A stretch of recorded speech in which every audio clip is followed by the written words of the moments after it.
सारा काम करना हो जाता मन ने तो घर की लुगाई के जरिए काम करवाओ सारा का सारा। घर की लुगाई कितनी इज्जत हो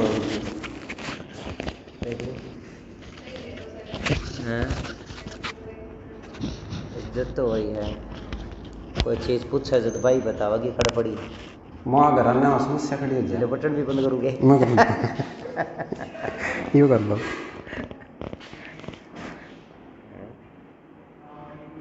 ये मैं तो इलेबल कर लेते हैं मैं तो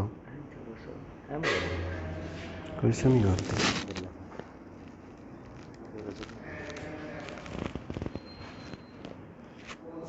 चालू हो गया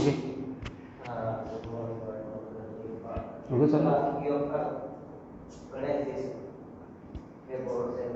चालू हो गई।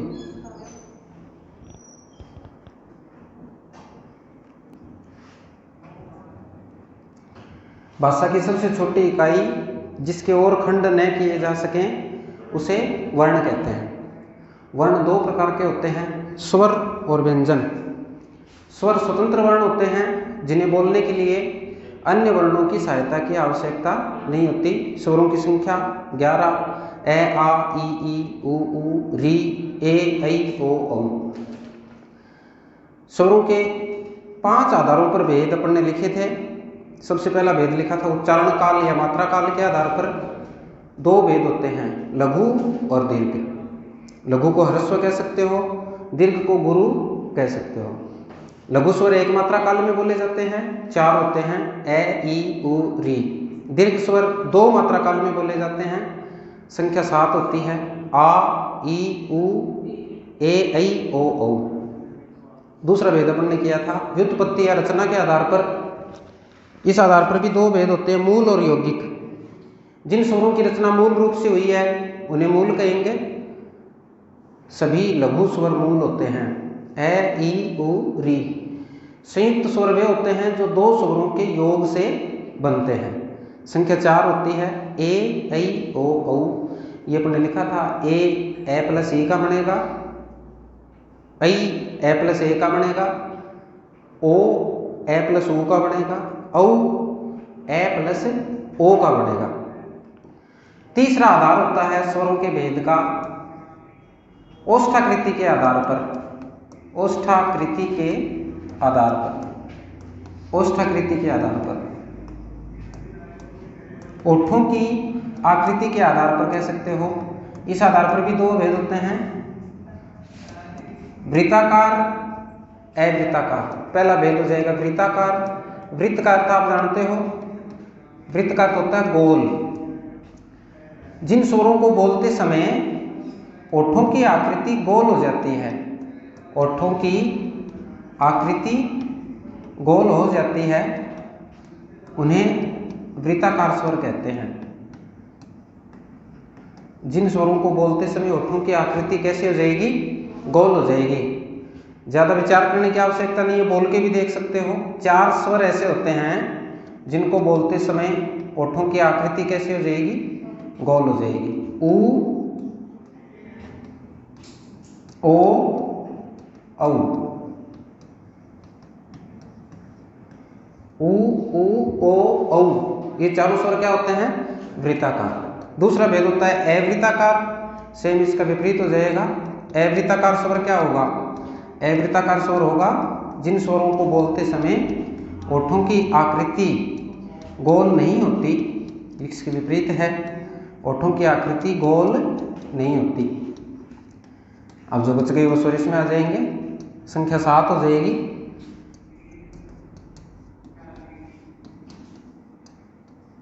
ए आ ई ए ऐ।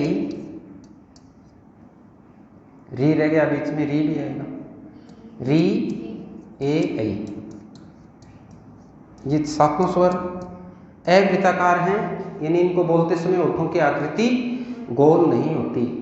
तो ओष्ठाकृति के आधार पर 2 भेद हुए। वृत्ताकार ओठों की आकृति गोल होती है, अवृत्ताकार में ओठों की आकृति गोल नहीं होती। अगला टाइप करेंगे जीभ की सक्रियता। जीभ की सक्रियता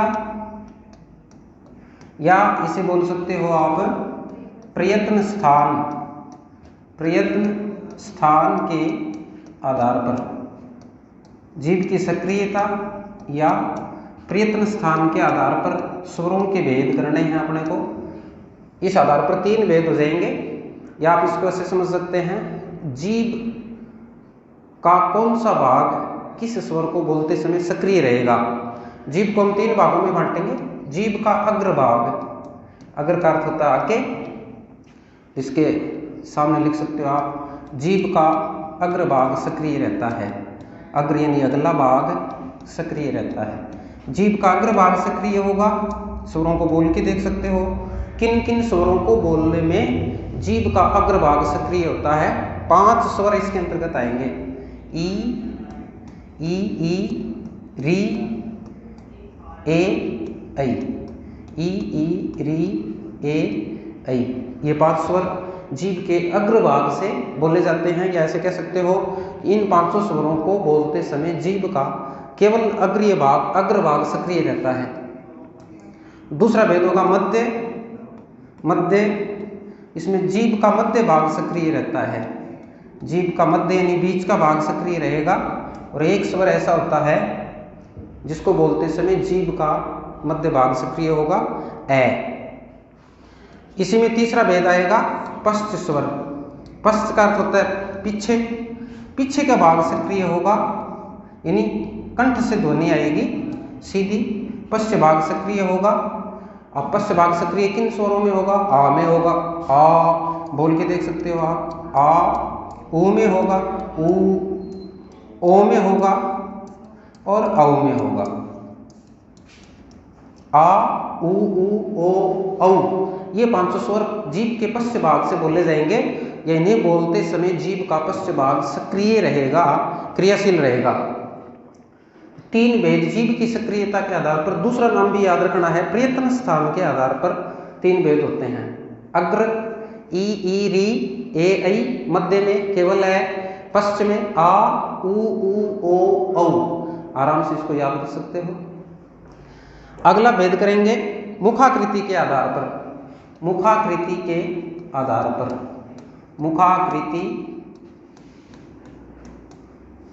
मुखाकृति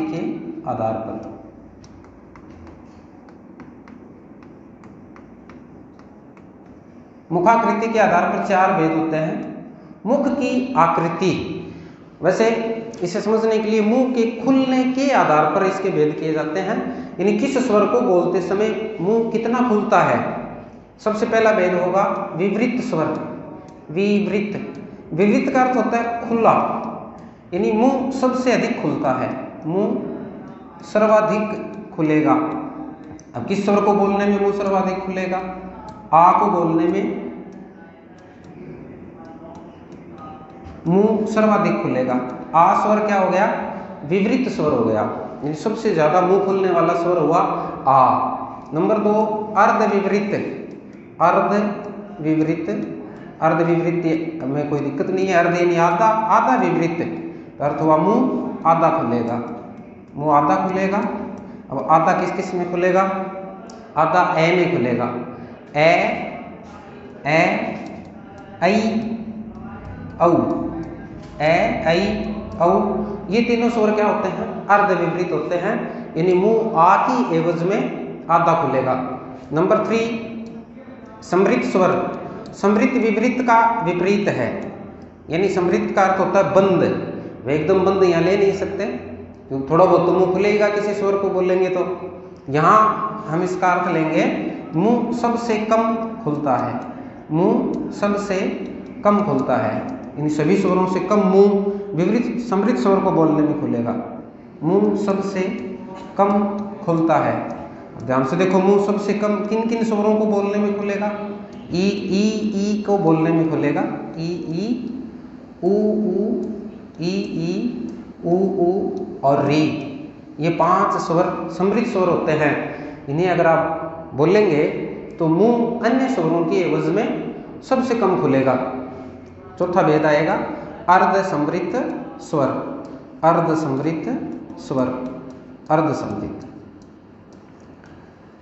अर्धसमृत में क्या होगा? देखो, अब सबसे कम समृद्ध में खुलता है तो निश्चित रूप से इसमें समृद्ध से अधिक मुंह खुलेगा। मुंह समृद्ध से अधिक खुलेगा तथा अर्धविवृत से कम खुलेगा मुंह समृद्ध से अधिक तथा अर्धविवृत से कम खुलता है।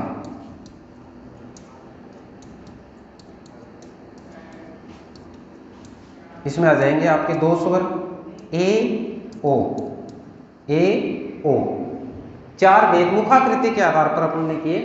विवृत स्वर जिसमें मुंह सबसे अधिक खुले, एक स्वर होता है आ। अर्धविवृत स्वर मुंह आधा खुलेगा, तीन स्वर होते हैं ए ऐ औ। समृद्ध स्वर मुंह सबसे कम खुलेगा, ई ऊ री। अर्धसमृद्ध स्वर मुंह समृद्ध से अधिक खुलेगा, अर्धविवृत से कम खुलेगा, ए ओ। परीक्षा की दृष्टि से बहुत ही महत्वपूर्ण आधार है ये। इस आधार पर बहुत बार क्वेश्चन पूछे जाते हैं। कौन सा स्वर समृद्ध है, विवृत है, अर्धविवृत है, अर्धसमृद्ध है। आपको परिभाषा चाहिए, याद न रहे कौन सा स्वर किस पार्ट में आएगा। विवृत हो गया आ, अर्धविवृत हो गया ए ऐ औ, समृद्ध हो गया ई ऊ री, अर्धसमृद्ध हो गया ए ओ। स्वरों के 5 आधारों पर भेद अपन ने किए। पुनः एक बार याद दिला देता हूँ। सबसे पहले मात्रा काल या उच्चारण काल के आधार पर 2 भेद होंगे, लघु दीर्घ। लघु 4 होते हैं ए ई ऊ री, दीर्घ 7 होते हैं आ, बड़ी ई, बड़ा ऊ, री इसमें नहीं आएगा, ए ऐ ओ। दूसरा आधार अपने किया था व्युत्पत्ति या रचना के आधार पर स्वरों के भेद। मूल और यौगिक। मूल स्वरों की रचना मूल रूप से होती है, यौगिक की रचना 2 स्वरों के मिलने से होती है। मूल लघु होते हैं सारे ए ई ऊ री, यौगिक 4 होते हैं ए ऐ ओ। अगला भेद अपन ने किया ओष्ठाकृति के आधार पर, यानी ओठों की आकृति के आधार पर। कुछ स्वर ऐसे हैं जिन्हें बोलेंगे तो ओठ गोल हो जाएंगे, कुछ में नहीं होंगे। गोल हो जाएंगे वे वृत्ताकार, 4 स्वर होंगे ऊ ओ औ। अवृत्ताकार, ओठ गोल नहीं होंगे, बच गए उसमें आ जाएंगे ए आ ई री ए ऐ। अगला भेद अपन ने किया था जीभ की सक्रियता के आधार पर या प्रयत्न स्थान के आधार पर 3 भेद, अग्र मध्य और पश्च। जीभ का अग्र भाग सक्रिय, मध्य भाग सक्रिय, पश्च भाग सक्रिय। मध्य में ए आएगा, अग्र में ई री ए ऐ और पश्च में आ जाएगा आ ऊ ओ औ। तो 5वां भेद अपन ने किया मुखाकृति के आधार पर, जो अभी आपके सामने है। विवृत आ, अर्धविवृत ए ऐ औ, समृद्ध ई ऊ री, अर्धसमृद्ध ए ओ। स्वरों के भेद कंप्लीट हो गए। इसके बाद हमें चर्चा करनी है आगत स्वर। आगत स्वर को गृहीत स्वन भी कह सकते हैं। गृहीत स्वन। ये स्वन शब्द है, स्वर नहीं है, ध्यान रखना। स्वन भाषा की ध्वनियों को स्वन कहते हैं। भाषा की ध्वनियों को स्वन कहा जाता है। भाषा की ध्वनि जितनी भी होती हैं उनको क्या कहेंगे? स्वन कहेंगे। भाषा की ध्वनियों को स्वन कहते हैं। गृहीत स्वन का अर्थ हुआ ग्रहण किया हुआ स्वन, या ऐसे कह सकते हो ग्रहण की हुई ध्वनि। ये आगत का अर्थ होता है आई हुई ध्वनि, आया हुआ स्वर। अब देखो एक इसकी संख्या होती है, ये आपने देखा भी होगा कहीं, ये इंग्लिश के शब्दों के लगता है, अंग्रेजी शब्दों के लगाया जाता है।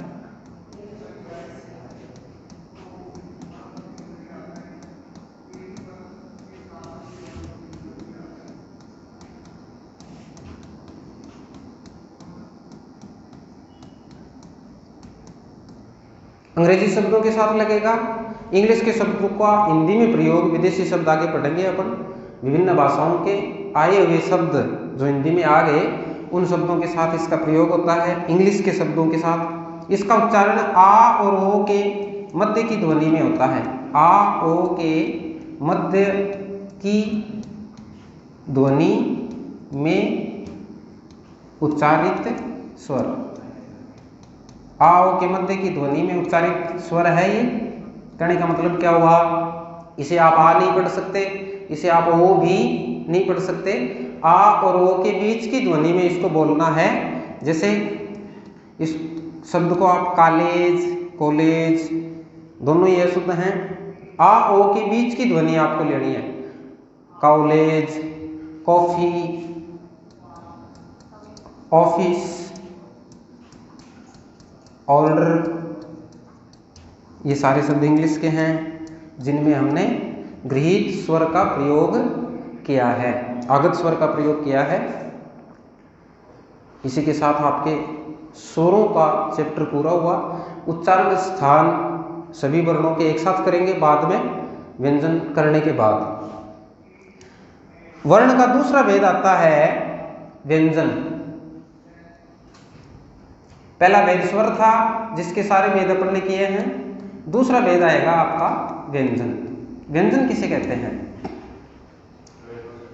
स्वर के बारे में अपन ने पढ़ा, ऐसे स्वतंत्र वर्ण जिन्हें बोलने के लिए अन्य वर्ण की सहायता की आवश्यकता न हो उन्हें स्वर कहते हैं। लेकिन व्यंजन इसके विपरीत है। व्यंजन की परिभाषा होगी स्वरों की सहायता से बोले जाने वाले, या कह सकते हो उच्चारित होने वाले, बोले जाने वाले वर्णों को, स्वरों की सहायता से बोले जाने वाले वर्णों को व्यंजन कहते हैं। स्वरों की सहायता से जो वर्ण बोले जाते हैं उन्हें व्यंजन कहते हैं।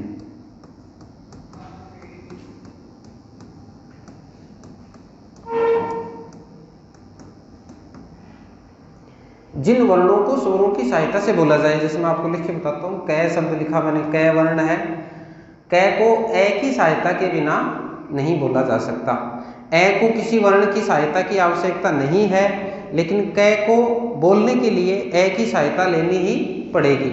इसी तरह अगर आपको का बोलना है तो आ की सहायता लेनी पड़ेगी, की बोलना है तो ई की सहायता लेनी पड़ेगी, कु बोलना है ओ की सहायता लेनी पड़ेगी, को बोलना है ओ की सहायता लेनी पड़ेगी। तो ये जो वर्ण हैं ये सारे के सारे व्यंजन वर्ण हैं जिन्हें स्वरों की सहायता से बोला जाता है या उच्चारित किया जाता है। दूसरी बात एक समझा देता हूँ मैं आपको। व्यंजनों को संस्कृत में हल कहते हैं। व्यंजनों को संस्कृत में क्या कहते हैं? हल कहते हैं। व्यंजनों को संस्कृत में हल वर्ण कहा जाता है। हल वर्ण, हल वर्ण कहा जाता है। व्यंजनों को संस्कृत में हल वर्ण कहा जाता है। ये बात मैंने आपको क्यों बताई? ये इसलिए बताई कि हल वर्णों को दर्शाने के लिए, हल वर्णों को हल चिन्ह, जिसे हम हिंदी में हलंत बोल देते हैं। हलंत ये ऐसा चिन्ह होता है से दर्शाया जाता है। हल वर्णों को यानी व्यंजन वर्णों को हल चिन्ह या हलंत कह सकते हो आप, इससे दर्शाया जाता है। मतलब क्या हुआ? मतलब ये हुआ कि व्यंजन वर्णों के नीचे आपको हलंत लगाना है। जैसे कै, ख, ग, घ, ङ, इन सब के नीचे क्या लगेगा? हलंत लगेगा, हल चिन्ह लगेगा, व्यंजन दर्शाने वाला चिन्ह लगेगा।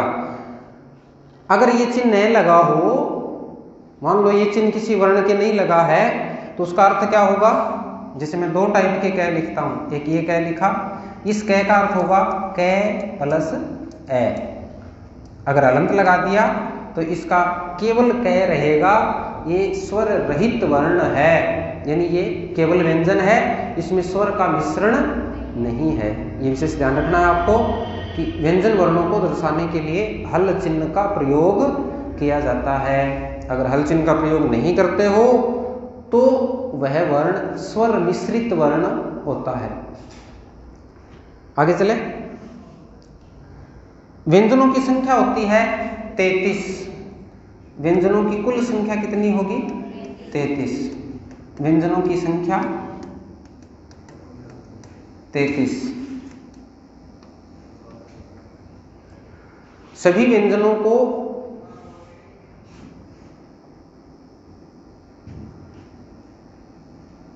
अलग अलग भेदों में बांटेंगे। सबसे पहले मैं संख्या लिख देता हूं। 5 तो वर्ग होते हैं, कै वर्ग, च वर्ग, ट वर्ग, त वर्ग, प वर्ग, कै च ट त प, 5 वर्ग हुए।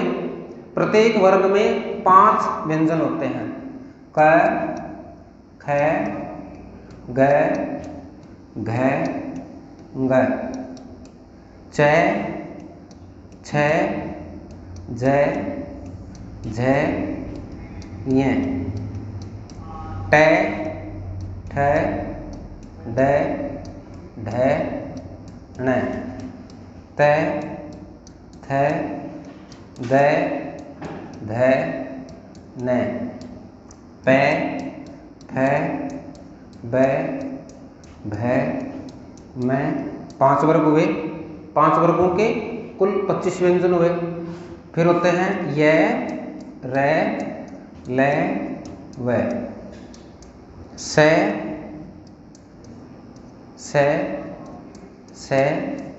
है। ये टोटल संख्या हो गई अपनी 33। कैसे है तक के सभी वर्ण क्या होते हैं? व्यंजन वर्ण होते हैं। उच्चारण शुद्ध करना है, शुद्ध उच्चारण की जगह इसको अड़य बोलते हैं ज्यादातर। ये अड़य नहीं होता, अड़य एक उत्क्षिप्त वर्ण है अलग टाइप से। ये अनुनासिक व्यंजन है हिंदी का। इसके नीचे अनुस्वार नहीं लगाना है, आगे लगेगा और ङ इसकी ध्वनि होती है। बोल देता हूं मैं एक बार, क, ख, ग, घ, ङ, च, छ, ज, झ, ञ, ट, ठ, ड, ढ, ण, त, थ, द, ध, न, प, फ, ब, भ, म, य, र, ल, व, स, है। ये कुल 33 व्यंजन आपके हुए। उच्चारण भी आपको विशेष ध्यान रखना है। ग को द नहीं बोलना, कुछ समान दिखाई देने वाले वर्ण भी होते हैं। ध, घ दोनों में अंतर है, लिखने में भी स्पष्ट दिखाई दे रहा है आपको। अड, ड, ङ इनमें भी अंतर है। ञ, ण इनमें भी अंतर है। वर्ण विचार भाषा की नींव होती है। यह आपके आगे चल के संधि में भी बहुत काम आएंगे, इसलिए अभी से विशेष रूप से इनको देखना है। संख्या टोटल कितनी हुई? 33। अब बात करेंगे व्यंजनों के भेद की। व्यंजनों के भेद, व्यंजनों के भेद कितने होते हैं? अब 2 टाइप से मैं आपको लिखवाऊंगा। एक तो होता है मुख्यतः सभी व्यंजनों को 3 भागों में बांटा जाता है। मुख्यतः कितने भागों में बांटा जाएगा? 3 भागों में। और अन्य भेदों को अगर मिला लें तो कुल भेद सारे हो जाते हैं 8। मुख्यतः 3 और कुल भेद कितने हो जाएंगे? 8। यानी स्पष्ट है कि 5 भेद और भी व्यंजनों के होते हैं। अब मुख्यतः 3 कौन से होते हैं? मुख्यतः 3 में सबसे पहला भेद लिखेंगे स्पर्श व्यंजन। स्पर्श हिंदी का तद्भव शब्द है, इसकी जगह आपको स्पृष्ट शब्द भी मिल सकता है। स्पृष्ट व्यंजन, दोनों की बात एक ही है। कई जगह स्पर्शी शब्द का प्रयोग भी कर लिया जाता है, तो हमें तीनों नाम ध्यान रखने हैं। स्पर्श, स्पृष्ट या स्पर्शी व्यंजन। स्पर्श, स्पृष्ट या स्पर्शी व्यंजन। स्पर्श का सीधा सा अर्थ होता है छूना, यानी टच करना। ठीक है, देखो जिन व्यंजनों को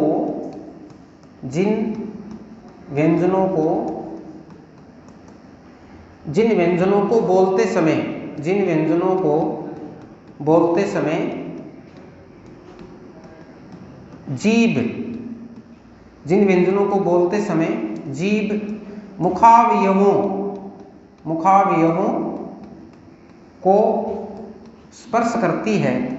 जिन व्यंजनों को बोलते समय जीभ मुखावयवों को स्पर्श करती है, उन्हें स्पृष्ट, स्पर्श या स्पर्शी व्यंजन कहते हैं। एकदम सरल है। जिन व्यंजनों को बोलते समय जीभ मुखावयवों अवयव होते हैं शरीर के अंग, मुखावयव होते हैं मुंह के अंग। और मुंह में कौन कौन से अंग होंगे? मुंह में कंठ है, तालु है, मूर्धा है, दंत है। इन सभी अवयवों को जीभ क्या करती है? स्पर्श करती है, टच करती है। इसलिए इनका नाम क्या हो गया? स्पर्श, स्पृष्ट या स्पर्शी व्यंजन। इनकी संख्या होती है 25। स्पर्श व्यंजनों की संख्या कितनी होगी? 25। 25 कौन सी होगी? कैसे मैं तक, कैसे मैं तक, यानी कैसे मैं तक के सभी व्यंजन क्या होते हैं? स्पर्श होते हैं।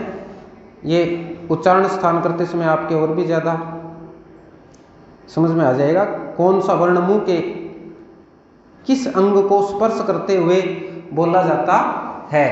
अभी आपको इतना ध्यान रखना है, कैसे मैं तक के सभी वर्ण क्या होंगे? स्पर्श वर्ण होंगे। इसको ऐसे भी कह सकते हो, सभी वर्गीय व्यंजन। वर्गीय व्यंजन ध्यान है क्या? अभी अपन ने 5 वर्ग लिखे थे और ये 25 व्यंजन 5 वर्गों के अंतर्गत ही आते हैं। सभी वर्गीय व्यंजन क्या होते हैं? स्पर्श होते हैं। सभी वर्गीय व्यंजन स्पर्श होते हैं। क्वेश्चन कैसे भी आए कंफ्यूज नहीं होना कि सभी वर्गीय कहां से आ गए। यही सभी वर्गीय हैं। 5 वर्ग, 5 वर्गों के 25 व्यंजन, कैसे लेकर के मैं तक के सभी व्यंजन स्पर्श व्यंजन होते हैं। व्यंजन का दूसरा भेद होता है अंतस्थ व्यंजन। अंतस्थ व्यंजन,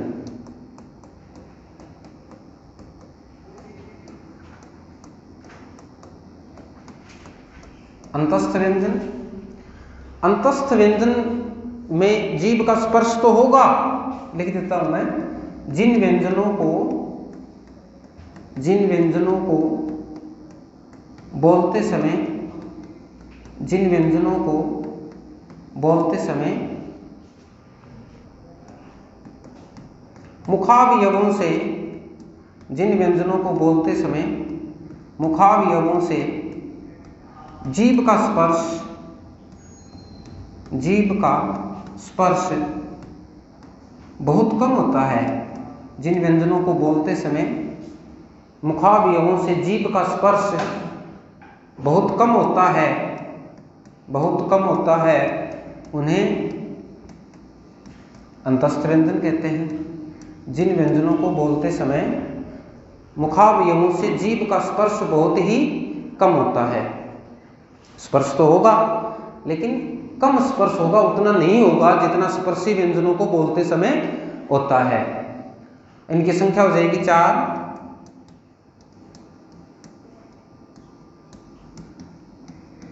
य, र, ल, व। य, र, ल, व क्या होते हैं? अंतस्थ व्यंजन होते हैं। अंतस्थ शब्द को अगर आप देखेंगे तो इसमें 2 शब्द हैं। अंतः स्थ, स्था धातु होती है जिसका अर्थ होता है ठहरना, रुकना, स्थापित होना। अंतः का अर्थ होता है मध्य में, बीच में। ये 4 वर्ण ऐसे हैं जो उच्चारण की दृष्टि से स्वर और व्यंजनों के बीच में हैं। इतने हार्ड भी नहीं हैं कि व्यंजनों की तरह से ज्यादा स्पर्श होता हो और इतने सरल भी नहीं हैं कि स्वरों की तरह से दूसरे वर्ण की सहायता के बिना ही बोल लिए जाएं। इनकी बीच की स्थिति है, इसलिए इनका नाम रखा गया अंतस्थ। यहां भी हम थोड़ी सी चर्चा और करेंगे। इन 4 वर्णों में 2 वर्ण ऐसे भी हैं जो एकदम सरलता से बोल लिए जाते हैं, जैसे कि स्वर बोले जाते हैं। ये 2 वर्ण होंगे आपके य और व। य और व एकदम स्वरों के नजदीक हैं उच्चारण की दृष्टि से, इसलिए इन 2 वर्णों को अर्ध स्वर भी कहा जाता है। इन 2 वर्णों को क्या कहेंगे? अर्ध स्वर कहेंगे। अर्ध स्वर यानी ये तो आद्य स्वर ही हैं ऐसा कहा जाता है। अंतस्थ कितने हुए? 4 हुए। अंतस्थों में भी 2 वर्ण उच्चारण में सरल होने के कारण क्या कहलाते हैं? अर्ध स्वर कहलाते हैं। दूसरा भेद अपना होगा अंतस्थ। और व्यंजन का अगला भेद होगा ऊष्म। तीसरा भेद करेंगे ऊष्म। ऊष्म का दूसरा नाम मैं लिख देता हूं संघर्षी। ऊष्म या संघर्षी, नाम से ही आपको पता चल रहा है। संघर्षी वह होता है जिसमें संघर्ष करना पड़े, और ऊष्म का अर्थ होता है गर्म। जिन व्यंजनों को बोलते समय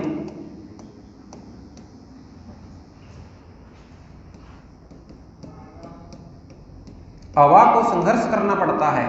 हवा का अर्थ होगा या श्वास। व्यंजनों को बोलने के लिए श्वास की आवश्यकता होती है।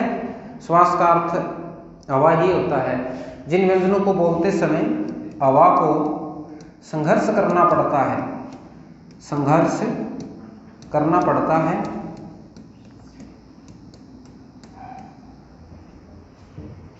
अब संघर्ष करेंगे तो क्या होगा? कोई भी संघर्ष करेगा, परिणाम क्या होगा? ऊष्म हो जाएगा। संघर्ष करने के कारण हवा क्या हो जाती है? ऊष्म हो जाती है। जिन व्यंजनों को बोलने के लिए हवा को संघर्ष करना पड़ता है, जिसके कारण हवा ऊष्म हो जाती है, उन्हें ऊष्म या संघर्षी, दो काम हो गए।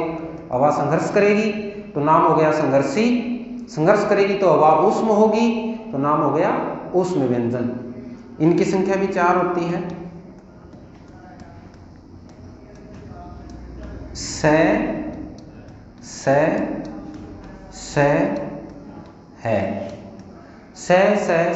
है। ये चारों वर्ण क्या होते हैं? ऊष्म या संघर्षी के अंतर्गत आते हैं। मुख्यतः 3 भेद अपन ने लिखे थे, तीनों भेद अपन ने कर लिए। सारे व्यंजन उसमें आ गए। स्पर्श व्यंजन, कैसे मैं तक के व्यंजन, अंतस्थ व्यंजन, गैर लैवे, ऊष्म व्यंजन, स है। अब इन्हीं में से इनके अन्य भेद भी होते हैं स्वरों के। क्वेश्चन किस टाइप से आए विशेष देखना है। मुख्यतः भेद आए 3 भेद करने हैं, कुल भेद आए 8 भेद करने हैं। कुल या मुख्यतः कोई भी शब्द नहीं जोड़ा हुआ है, और क्वेश्चन आ गया व्यंजनों के भेद होते हैं, तो ऑप्शन देखने हैं। अगर 8 दिया हुआ है 8 करेंगे, किसी भी ऑप्शन में 8 नहीं है तो उत्तर क्या करेंगे? 3 करेंगे। ओके, अब देखो क्रम से अगले भेद भी हम करेंगे। 4 नंबर लगा के लिखो। अनुनासिक व्यंजन, अनुनासिक व्यंजन, अनुनासिक व्यंजन, अनुनासिक व्यंजन। नासिक का अर्थ आप जानते हैं, नासिका, नासिका यानी नाक। अनुनासिक व्यंजन क्या होते हैं? जिन व्यंजनों को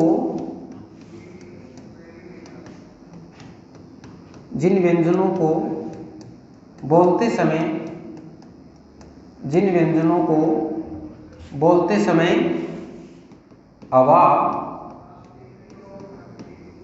मुंह तथा नाक, जिन व्यंजनों को बोलते समय हवा मुंह तथा नाक दोनों से बाहर आती है। जिन व्यंजनों को बोलते समय हवा मुंह तथा नाक दोनों से बाहर आती है, उन्हें अनुनासिक व्यंजन कहते हैं।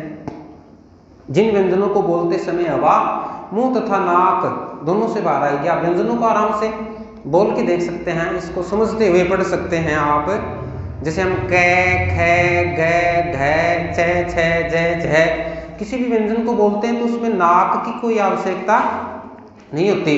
लेकिन कुछ व्यंजन ऐसे होते हैं मुंह से भी हवा निकलेगी और नाक से भी हवा निकलेगी। वर्ण का उच्चारण कैसे होता है? पहले हवा अंदर जाती है, अंदर जाके फेफड़ों के द्वारा पुनः बाहर प्रेषित की जाती है। अब पुनः बाहर प्रेषित करेंगे तो जैसा स्वर हम बोलना चाहेंगे, जैसा वर्ण हम बोलना चाहेंगे, जैसी ध्वनि निकालना चाहेंगे, वैसा एक वाद्य यंत्र अपने मुखमंडल में सेट है। वो वाद्य यंत्र उसी प्रकार की ध्वनि बाहर निकालता है। बाहर आते समय बांसुरी के किस छेद पर अंगुली हमें रखनी है, उस आधार पर इसके भेद होते हैं। तो अनुनासिक व्यंजनों को बोलते समय हवा मुंह और नाक दोनों से बाहर आएगी। इनकी संख्या 5 होती है। ग, य, न,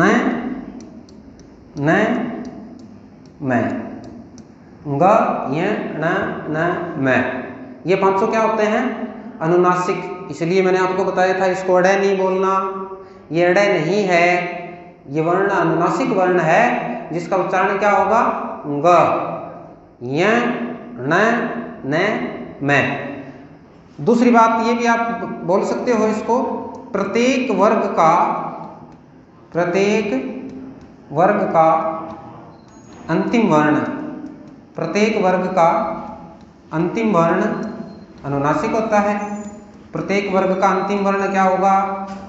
अनुनासिक होगा। ये सारे अंतिम वर्ण ही अपने अपने वर्ग के, प्रत्येक वर्ग का अंतिम वर्ण अनुनासिक वर्ण होता है। क्वेश्चन कैसे भी पूछा जा सकता है। दूसरी विशेष बात ध्यान रखनी है, अनुनासिक वर्णों का सही क्रम। अनुनासिक क्वेश्चन आया हुआ है, अनुनासिक वर्णों का या अनुनासिक व्यंजनों का सही क्रम। अनुनासिक व्यंजनों का सही क्रम, क्रम यही रहेगा जो हमने लिखा है, ग, य, ण, न, म। सेम यही क्रम रहेगा। क्वेश्चन आपको एकदम सरल लग रहा है, लेकिन दिक्कत कहाँ होती है? जिनके 10वीं क्लास में संस्कृत रही है और उन्होंने अगर संस्कृत के उच्चारण स्थान याद कर लिए तो वहाँ इसका क्रम थोड़ा सा चेंज होता है। संस्कृत का क्रम क्या होता है? संस्कृत का क्रम होता है य, म, ग, ण, न। ये संस्कृत का क्रम है, ये भी ऑप्शन में था, य, म, ग, ण, न। यहाँ थोड़ी सी दिक्कत हो जाती है। हिंदी की अगर बात करें तो अनुनासिक व्यंजनों का सही क्रम वर्ग वाइज ही रखना है, यानी वर्ग के अनुसार ही आपको इसका क्रम रखना है। तो चौथा भेद अपन ने किया, अनुनासिक व्यंजन अवा, मुंह तथा नाक दोनों से बाहर आएगी और संख्या कितनी होगी? 5 होगी। ग, य, ण, न, म, प्रत्येक वर्ग का अंतिम वर्ण। अगला भेद देखो, स्पृष्ट संघर्षी, स्पृष्ट संघर्षी, स्पृष्ट संघर्षी, स्पृष्ट संघर्षी व्यंजन। नाम को पढ़ो अच्छी तरह से। स्पृष्ट व्यंजन अपन ने किया है, स्पृष्ट का अर्थ मैंने आपको बताया था स्पर्श करना। संघर्षी भी अपन ने पढ़ा है, संघर्ष होना। संघर्षी व्यंजन भी पढ़े। दोनों गुण जिन व्यंजनों में हो, जिन व्यंजनों को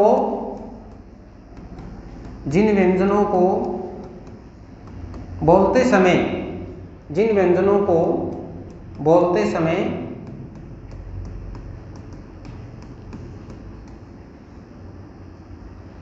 जीभ मुखावयवों को स्पर्श करे, जिन व्यंजनों को बोलते समय जीभ मुखावयवों को स्पर्श करे तथा अवा को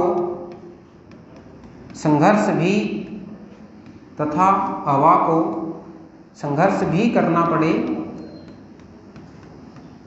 उन्हें सपृष्ठ संघर्षी व्यंजन कहते हैं। दोनों काम होंगे, जीभ मुखावयवों को स्पर्श करेगी और अवा को संघर्ष भी करना पड़ेगा। इनकी संख्या हो जाएगी 4। च, छ, ज, झ। च, छ, ज, झ स्पृष्ट भी हैं और संघर्षी भी हैं। अगला भेद देखो,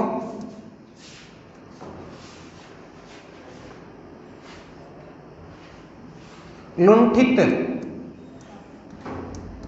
लुंठित या प्रकंपित, लुंठित या प्रकंपित व्यंजन। लुंठित या प्रकंपित व्यंजन, जिस व्यंजन को बोलते समय, जिस व्यंजन को बोलते समय, जिस व्यंजन को बोलते समय जीभ, जिस व्यंजन को बोलते समय जीभ वायु मार्ग को रोक लेती है, वायु मार्ग को कौन रोक लेगी? जीभ रोक लेगी। तो फिर क्या प्रक्रिया होगी? जिसके कारण हवा लुढ़कती हुई सी, जिसके कारण हवा लुढ़कती हुई सी मुंह से बाहर आती है, जिसके कारण हवा लुढ़कती हुई सी मुंह से बाहर आती है तथा ऐसी प्रक्रिया हुई तो और क्या होगा? किसी ने आपका मार्ग रोक लिया, फिर आप लुढ़कते हुए बाहर आ रहे हो तो क्या होगा? जीभ में कंपन होता है तथा जीभ में कंपन होता है उसे प्रकंपित या लुंठित वर्ण या व्यंजन कहते हैं। देखो कितनी प्रक्रिया होगी। जीभ वायु मार्ग को रोक लेगी, जिसके कारण हवा लुढ़कती हुई सी मुंह से बाहर आएगी। अब लुढ़कती हुई आएगी तो नाम रख दिया गया लुंठित, और लुढ़कती हुई आएगी तो जीभ में क्या होगा? कंपन होगा, इसलिए नाम रख दिया इसका प्रकंपित। एक व्यंजन ऐसा होता है, संख्या हो जाएगी 1 रे को अगर आप बोलोगे तो जीभ में कंपन होगा, जीभ वायु मार्ग को रोक लेगी और हवा लुढ़कती हुई मुंह से बाहर आएगी। एक व्यंजन है रे। आगे चले।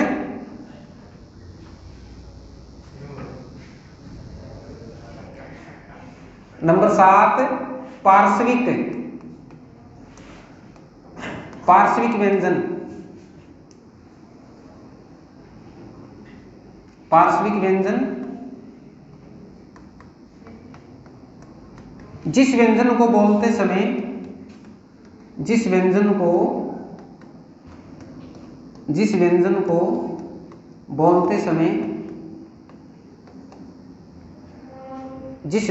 बोलते समय हवा बिना किसी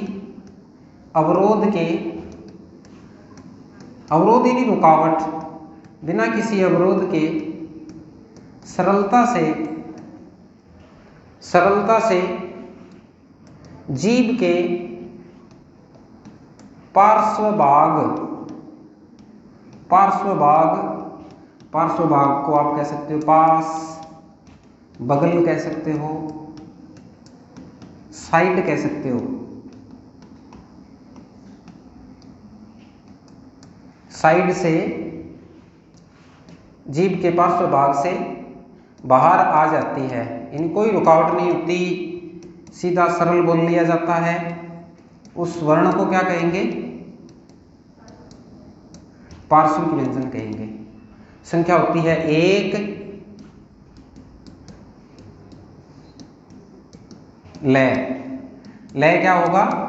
पार्श्विक व्यंजन होगा जिसको बोलते समय किसी प्रकार की कठिनाई या किसी प्रकार के अवरोध या किसी प्रकार की बाधा का सामना हवा को नहीं करना पड़ता और हवा जीभ के पार्श्व भाग से यानी साइड से आराम से बाहर आ जाती है। इसलिए लय को क्या कहा जाता है?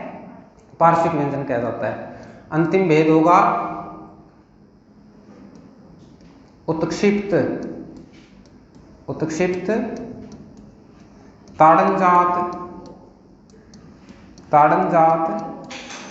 द्विगुण, उत्क्षिप्त ताड़नजात द्विगुण व्यंजन। उत्क्षिप्त ताड़नजात तीसरा नाम हो जाएगा द्विगुण व्यंजन। जिन व्यंजनों को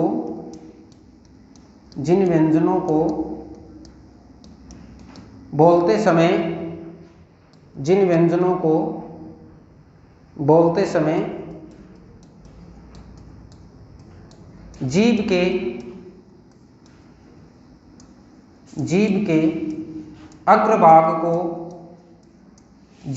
अग्रभाग को तालू से स्पर्श कराते हुए झटके के साथ